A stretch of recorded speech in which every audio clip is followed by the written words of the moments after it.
ನಮಸ್ಕಾರ ವೀಕ್ಷಕರೇ, ರಾಜಕೀಯದ ಅತಿ ದೊಡ್ಡ ರೋಗ. ಈ ರೋಗವನ್ನು ಗುಣಪಡಿಸಬಹುದು, ತುಂಬ ಚೆನ್ನಾಗಿ ಸುಲಭದಲ್ಲಿ ಗುಣಪಡಿಸಬಹುದು. ಆದರೆ ಗುಣಪಡಿಸಲಿಕ್ಕೆ ಯಾರಿಗೂ ಇಷ್ಟ ಇಲ್ಲದ ಮತ್ತು ಈ ರೋಗ ಹೇಗೆ ಹಬ್ತಾ ಇದೆ, ಈ ರೋಗವನ್ನು ಹಬ್ಬಿಸುತ್ತಿರುವವರು ಯಾರು, ಅದು ಇತ್ತೀಚಿನ ದಿನಗಳಲ್ಲಿ, ಇತ್ತೀಚಿನ ವರ್ಷಗಳಲ್ಲಿ ಎಲ್ಲರೂ ಕೇಳೇ ಇಡ್ತೀರಿ, ಅಯಾರಾಮ್ ಗಯಾರಾಮ್ ಅಂತೇಳಿ. ಹರಿಯಾಣದ ಒಬ್ಬ ಶಾಸಕ ಒಂದೇ ದಿನದಲ್ಲಿ 3 ಪಕ್ಷವನ್ನು ಬದಲಾಯಿಸ್ತಾನೆ.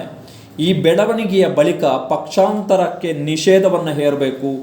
ಈ ಪಕ್ಷಾಂತರ ರಾಜಕೀಯದಲ್ಲಿ ದೊಡ್ಡ ಮಾರಕವಾಗಿ ಪಿಡುಗಾಗಿ ಬದಲಾಗುತ್ತೆ, ವ್ಯವಸ್ಥೆಯನ್ನು ಹಾಳು ಮಾಡುತ್ತೆ, ಪ್ರಜಾಪ್ರಭುತ್ವಕ್ಕೆ ಒಳ್ಳೆಯದಲ್ಲ ಅಂಥೇಳಿ ಒಂದು ಪಕ್ಷಾಂತರ ನಿಷೇಧ ಕಾಯ್ದೆಯನ್ನು ಜಾರಿಗೆ ತಂದರು ರಾಜೀವ್ ಗಾಂಧಿಯವರ ಕಾಲದಲ್ಲಿ. ಆದರೆ ಆ ಪಕ್ಷಾಂತರ ನಿಷೇಧ ಕಾಯ್ದೆಯ ಒಳಗೆಯೇ ತೂರ್ಕೊಂಡು ಪಕ್ಷಾಂತರ ಹೊಸ ರೂಪ.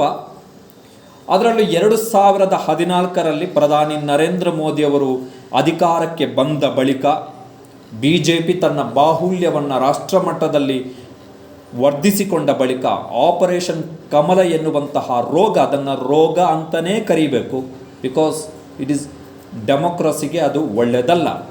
ಸೊ ಮೋದಿ ಶಾ ಜೋಡಿ ಆಪರೇಷನ್ ಕಮಲದಲ್ಲಿ 2014ರಿಂದ ಇಲ್ಲಿಯವರೆಗೆ ಎಷ್ಟು ಸರ್ಕಾರವನ್ನು ಉರುಳಿಸಿದೆ ಅಂತೇಳಿ, ಎಲ್ಲಿ ತಾವು ಸ್ವತಂತ್ರವಾಗಿ ಸರ್ಕಾರ ನಡೆಸಲು ಸಾಧ್ಯವಿಲ್ಲವೋ, ಎಲ್ಲಿ ತಾವು ಸ್ವತಂತ್ರವಾಗಿ ಅಧಿಕಾರಕ್ಕೆ ಬರಲಿಕ್ಕೆ ಸಾಧ್ಯವಿಲ್ಲವೋ ಅಂತಹ ರಾಜ್ಯಗಳಲ್ಲಿ ಚುನಾವಣೆಯಲ್ಲಿ ಗೆದ್ದು ಬಂದಂತಹ ಸರ್ಕಾರಗಳನ್ನೇ ಉರುಳಿಸಿ ಅಲ್ಲಿ ಆಪರೇಷನ್ ಕಮಲ ಮುಖಾಂತರ, ಆಪರೇಷನ್ ಕಮಲ ಅಂತ ಹೇಳಿದ್ರೆ ಅದರಲ್ಲಿ 3 ತಂತ್ರ ಇದೆ. ಒಂದು ಹಣ, ಇನ್ನೊಂದು IT, ಇನ್ನೊಂದು ED, ಇನ್ನೊಂದು CBI.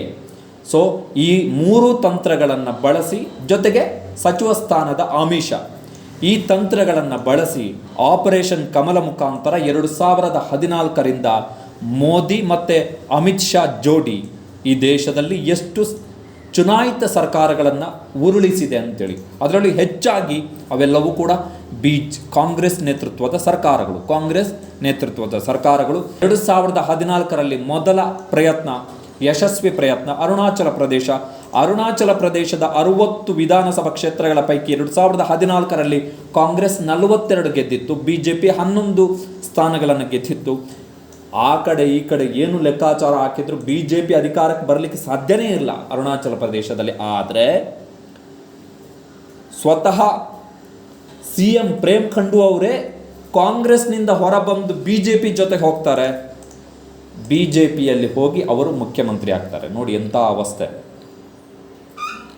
BJPಗಿದ್ದಿದ್ದು 11 seat, ಕಾಂಗ್ರೆಸ್ಗಿದ್ದಿದ್ದು 42 seat. ಯಾರನ್ನು ಕಾಂಗ್ರೆಸ್ ಮುಖ್ಯಮಂತ್ರಿಯನ್ನಾಗಿ ಮಾಡ್ತು ಆ ಮುಖ್ಯಮಂತ್ರಿಯೇ ತನ್ನ ಪಕ್ಷದ ಎಲ್ಲ ಶಾಸಕರನ್ನು ಕರೆದೊಯ್ದು ಹೋಗಿ BJPಗೆ ಸೇರ್ಕೋತಾರೆ. ಇದು ಅರುಣಾಚಲ ಪ್ರದೇಶ. ಎರಡನೆಯ ಪ್ರಯತ್ನ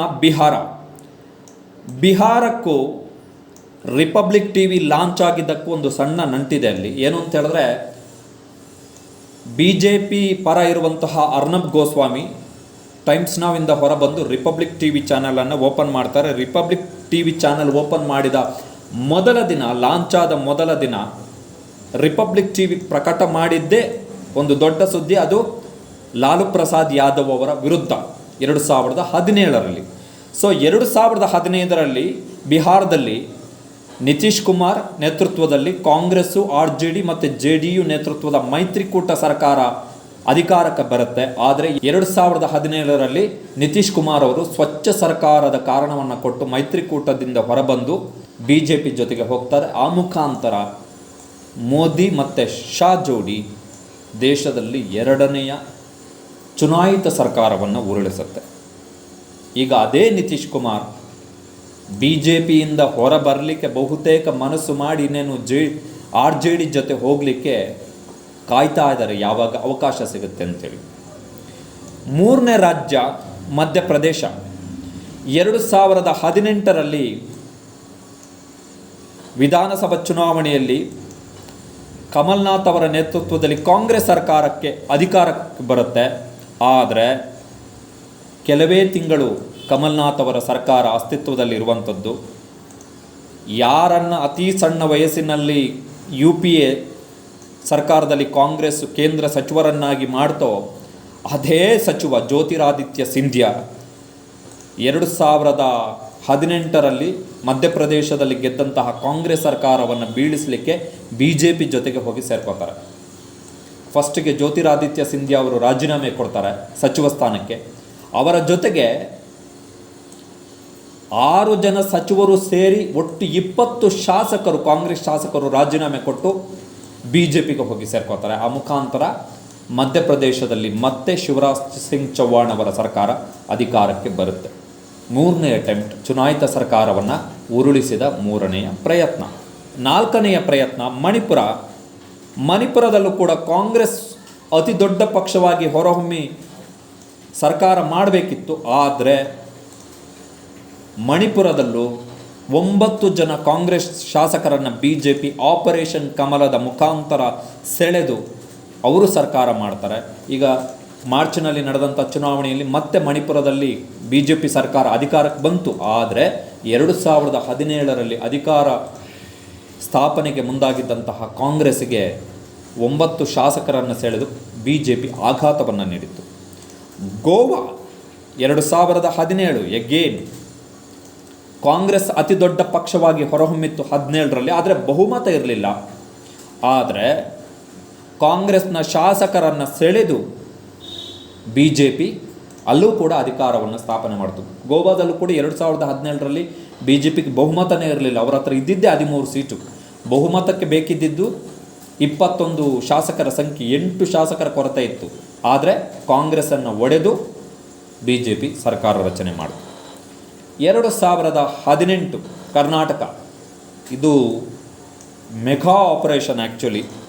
2018ರಲ್ಲಿ ಕಾಂಗ್ರೆಸ್ ಮತ್ತು JDS ಸಮ್ಮಿಶ್ರ ಸರ್ಕಾರ ಬಂತು. ಆದರೆ 2019ರಲ್ಲಿ ನೋಡಿ, ಪ್ರಧಾನಿ ನರೇಂದ್ರ ಮೋದಿಯವರು ಪ್ರಚಾರ ಮಾಡಿದರೂ ಕೂಡ, ಚುನಾವಣಾ ರ್ಯಾಲಿಗಳಲ್ಲಿ 21 ರ್ಯಾಲಿಗಳನ್ನು ಉದ್ದೇಶಿಸಿ ಮಾತನಾಡಿದ್ರು ಕೂಡ 2018ರ ಚುನಾವಣೆಯಲ್ಲಿ BJPಗೆ ಕರ್ನಾಟಕದ ಜನತೆ ಬಹುಮತವನ್ನೇ ಕೊಟ್ಟಿರಲಿಲ್ಲ. 104 ಸೀಟುಗಳನ್ನು ಮಾತ್ರ ಕೊಟ್ಟಿದ್ದು. ಮತ್ತೆ 9 ಸೀಟುಗಳ ಕೊರತೆ ಇತ್ತು ಅಂತ ಹೇಳಿದ್ರೆ ಜನಕ್ಕೂ ಕೂಡ ನಿಮಗೆ ಕೊಡಬೇಕು ಅಂತ ಇರಲಿಲ್ಲ BJP ಅವರಿಗೆ. ಆದರೆ ಕರ್ನಾಟಕದ ಅಭಿವೃದ್ಧಿಗೆ, ಕರ್ನಾಟಕದ ಬೆಳವಣಿಗೆಗೋಸ್ಕರ 17 ಶಾಸಕರು ರಾಜೀನಾಮೆ ಕೊಟ್ಟರು. ಕಾಂಗ್ರೆಸ್, JDS ಮತ್ತು ಪಕ್ಷೇತರ ರಾಜೀನಾಮೆ ಕೊಟ್ಟು BJP ಜೊತೆಗೆ ಹೋದರು. ಹೀಗೆ ಹೋಗಿ BJP ಸರ್ಕಾರ ರಚನೆ ಆಗಲಿಕ್ಕೆ ಕಾರಣಕರ್ತರಾದರು. ಈಗ ಅಂತಹ ಕೆಲವು ಸಚಿವರ ವಿರುದ್ಧ, ಈ ಆಪರೇಷನ್ ಕಮಲದಲ್ಲಿ ಹೋದ ಹಲವು ಸಚಿವರ ವಿರುದ್ಧ ಕಮಿಷನ್ ಆರೋಪಗಳಿದೆ. ಕಮಿಷನ್ ಆರೋಪ ನೋಡಿ, ಅವರು ಆರಾಮದಲ್ಲಿದ್ದಾರೆ, ಟೆನ್ಷನ್ ಇಲ್ಲದೆ, ಯಾವ ಟೆನ್ಷನ್ ಇಲ್ಲದೆ. ಇದಾದ ಬಳಿಕ ಉತ್ತರಾಖಂಡಿದ್ದು ಹಳೆ ಸ್ಟೋರಿ. 2016ರಲ್ಲಿ ಆ್ಯಕ್ಚುಲಿ ಹರೀಶ್ ರಾವತ್ ಸರ್ಕಾರವನ್ನು ಉರುಳಿಸಲಿಕ್ಕೆ ಪ್ರಯತ್ನ ಪಟ್ಟರು. 2016ರಲ್ಲಿ ಅಲ್ಲಿ ಏನಾಗಿತ್ತೆ ಅಂತ ಹೇಳಿದ್ರೆ, ಬಜೆಟ್ ಅಧಿವೇಶನದಲ್ಲೇ 2016ರಲ್ಲಿ ಉತ್ತರಾಖಂಡ್ನಲ್ಲಿ ಹರೀಶ್ ರಾವತ್ ಸರ್ಕಾರವನ್ನು ಕೂಡ ಉರುಳಿಸಲಿಕ್ಕೆ BJP ಪ್ರಯತ್ನ ಮಾಡ್ತು. ಕೊನೆಗೆ ಅದು ಸುಪ್ರೀಂ ಕೋರ್ಟಿಗೆ ಹೋಯಿತು ವಿಷಯ. ಸುಪ್ರೀಂ ಕೋರ್ಟ್ ಇಲ್ಲ, ನೀವು ಮತ್ತೆ ವಿಧಾನಸಭೆಯಲ್ಲಿ ವಿಶ್ವಾಸ ಮತ ಯಾಚನೆಯ ಟೆಸ್ಟಿಂಗ್ ಆಗಬೇಕು ಅಂತೇಳಿ ಆದೇಶ ಕೊಟ್ಟ ಬಳಿಕ ಹರೀಶ್ ರಾವತ್ ಸರ್ಕಾರ ಹೇಗೋ ಉಳ್ಕೊಳ್ತು. ಕೊನೆಯ ಹಂತ, ಸರ್ಕಾರದ್ದು ಕೊನೆಯ 2017ರಲ್ಲಿ ಮತ್ತೆ ಪೂರ್ಣ ಪ್ರಮಾಣದ ವಿಧಾನಸಭೆ ಚುನಾವಣೆ ನಡೆಯಿತು. ನೋಡಿ, BJP ಆಪರೇಷನ್ ಕಮಲ ಮುಖಾಂತರ ಎಲ್ಲೆಲ್ಲ ಸರ್ಕಾರವನ್ನು ಉರುಳಿಸಿದೆ ಅಂತೇಳಿ ಒಂದು ಸರ್ಕಾರವನ್ನು ಬಿಟ್ಟಿಲ್ಲ, ಯಾವ ಸರ್ಕಾರವನ್ನು ಬಿಟ್ಟಿಲ್ಲ. ತೀರ ವಿಚಿತ್ರ ಏನು ಅಂತ ಹೇಳಿದ್ರೆ, ಕರ್ನಾಟಕದ ಆಪರೇಷನ್ ಕಮಲದ ಸಂಬಂಧ ಸುಪ್ರೀಂ ಕೋರ್ಟ್ನಲ್ಲಿ ವಿಚಾರಣೆ ನಡೆದಂತಹ ಸಂದರ್ಭದಲ್ಲಿ ಸುಪ್ರೀಂ ಕೋರ್ಟ್ ತನ್ನ ತೀರ್ಪಿನಲ್ಲಿ ಹೇಳುತ್ತೆ, ಪಕ್ಷಾಂತರ ಸಾಮಾಜಿಕ ಪಿಡುಗು ಇದು, ಇದನ್ನು ನಿರ್ಬಂಧಿಸಬೇಕು, ಪ್ರತಿಬಂಧಿಸಬೇಕು ನಾವು ಅಂಥೇಳಿ.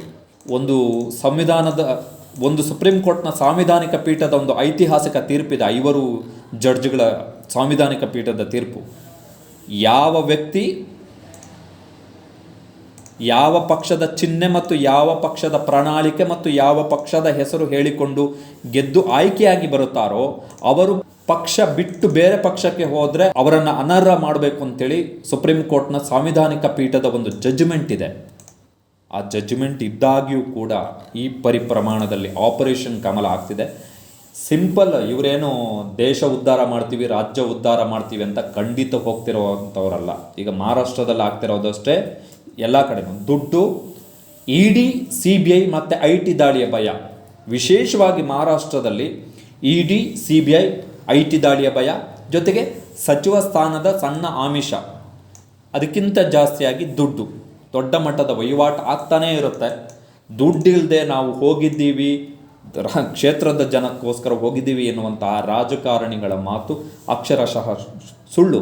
ಆದರೆ ಈ ದೇಶದಲ್ಲಿ ಪಕ್ಷಾಂತರ ನಿಷೇಧ ಕಾಯ್ದೆ ಇದ್ದಾಗ್ಯೂ ಕೂಡ ಕೇವಲ 8 ವರ್ಷಗಳಲ್ಲಿ ಮೋದಿ ಮತ್ತು ಅಮಿತ್ ಶಾ ಜೋಡಿ ಚುನಾಯಿತ ಸರ್ಕಾರಗಳನ್ನು ಸಾಲು ಸಾಲಾಗಿ ಕಂತು ವೈಸು EMI 3 ತಿಂಗಳಿಗಿದು 3 ತಿಂಗಳಿಗೆ ಈ ರೀತಿ ಬೀಳಿಸ್ತಾ ಇದೆ. ಅದು ದೊಡ್ಡ ಪ್ರಮಾಣದಲ್ಲಿ 10, 20, 30 ಶಾಸಕರನ್ನು ಸೆಳೆದು ಸರ್ಕಾರವನ್ನೇ ಉರುಳಿಸುತ್ತೆ ಎನ್ನುವುದಾದರೆ ಈ ದೇಶದಲ್ಲಿ ನನ್ನ ಪ್ರಕಾರ ಚುನಾವಣೆ ಮಾಡಿ ಅದಕ್ಕೆ ಏನಿದೆ ಅರ್ಥ? ಆಮೇಲೆ ಪ್ರಧಾನಮಂತ್ರಿ ಅವರು ಒಂದು ಕಡೆ ಹೇಳ್ತಾರೆ, ಒಂದೇ ದೇಶ ಒಂದೇ ಚುನಾವಣೆ ಆಗಬೇಕು, ಏಕಕಾಲಕ್ಕೆ ಒಂದೇ ಚುನಾವಣೆ ಆಗಬೇಕು, ಮತ್ತೆ ಚುನಾವಣೆ ಬರಬಾರ್ದು, ಅನಾವಶ್ಯಕ ಅಭಿವೃದ್ಧಿಗೆ ತೊಂದರೆ ಆಗ್ತಿದೆ ಅಂತ. ಆಪರೇಷನ್ ಕಮಲದ ಕಾರಣದಿಂದಲೇ ಈ ದೇಶದಲ್ಲಿ ಪದೇ ಚುನಾವಣೆ ಆಗ್ತಿದೆ. ಈ ಕರ್ನಾಟಕದಲ್ಲಿ 17 ಬಾರಿ ಚುನಾವಣೆ ಆಗಿದೆ. ಏನಕ್ಕೆ ಬೇಕಿತ್ತು? ಅವಶ್ಯಕತೆ ಇರಲಿಲ್ಲ. ಇದು ಕತೆ. ಮೋದಿ ಶಾ ಜೋಡಿಯ ಸೋ ಕಾಲ್ಡ್ ಆಪರೇಷನ್. BJP ಪರ ಇರುವಂತಹ ಪತ್ರಕರ್ತರು ಇದನ್ನು ಶಾ ರಣತಂತ್ರ, ಚಾಣಕ್ಯ ಅಂದರೆ ಇದೆ, ಬೇರೆ ಇನ್ನೇನಿಲ್ಲ. ಚಾಣಕ್ಯ ಅಂತ ಅಮಿತ್ ಶಾ ಅವರಿಗೆ ಏನಕ್ಕೆ ಹೇಳ್ತಿದ್ದಾರೆ ಅಂದರೆ, ಆಪರೇಷನ್ ಕಮಲ ಮುಖಾಂತರ ಕುತಂತ್ರ ಮಾರ್ಗದಲ್ಲಿ ಸರ್ಕಾರವನ್ನು ಉರುಳಿಸಿ ಸರ್ಕಾರವನ್ನು BJP ಸರ್ಕಾರವನ್ನು ಸ್ಥಾಪನೆ ಮಾಡ್ತಿದ್ದಾರೆ ಅನ್ನೋ ಕಾರಣಕ್ಕೋಸ್ಕರ ಅಷ್ಟೇ ಅಮಿತ್ ಶಾ ಅವರನ್ನು ಚಾಣಕ್ಯ ಅಂತ ಕರೀತಾ ಇರುವಂಥದ್ದು, ಬೇರೆ ಇನ್ನೇನು ಕಾರಣ ಇಲ್ಲ. ಒಂದು ವೇಳೆ ಆಪರೇಷನ್ ಕಮಲ ಪಕ್ಷಾಂತರ ನಿಷೇಧ, ಸಂಪೂರ್ಣ ನಿಷೇಧ ಆಗಬೇಕು, ಈ ಥರ ಪಕ್ಷ ಬಿಟ್ಟು ಹೋಗಬಾರ್ದು ಅಂತೇಳಿ ಒಂದು ವೇಳೆ ಸುಪ್ರೀಂ ಕೋರ್ಟ್ ಜಡ್ಜ್ಮೆಂಟ್ ಏನಾದರೂ ಕೊಟ್ಟರೆ ಈ ಥರ ಸರ್ಕಾರ ಬೀಳಲಿಕ್ಕೆ ಅವಕಾಶನೇ ಇರಲ್ಲ. This is very crucial point. But ಪ್ರಜಾಪ್ರಭುತ್ವಕ್ಕೆ ಮಾರಕ ಅಷ್ಟೇ. ಈಗ ಕರ್ನಾಟಕದಲ್ಲಿ ಆಪರೇಷನ್ ಕಮಲ ಆಗಿ ಕರ್ನಾಟಕ ಏನು ಅಭಿವೃದ್ಧಿ ಆಗಿದೆ ಅಂತೇಳಿ ನಾವೇ ಕಣ್ಮುಂದೆ ನೋಡ್ತಿದ್ದೀವಲ್ಲ. Doctor K. ಸುಧಾಕರ್ ಅವರಿಂದ ಹಿಡಿದು 40% ಕಮಿಷನ್, ಇಷ್ಟೇ.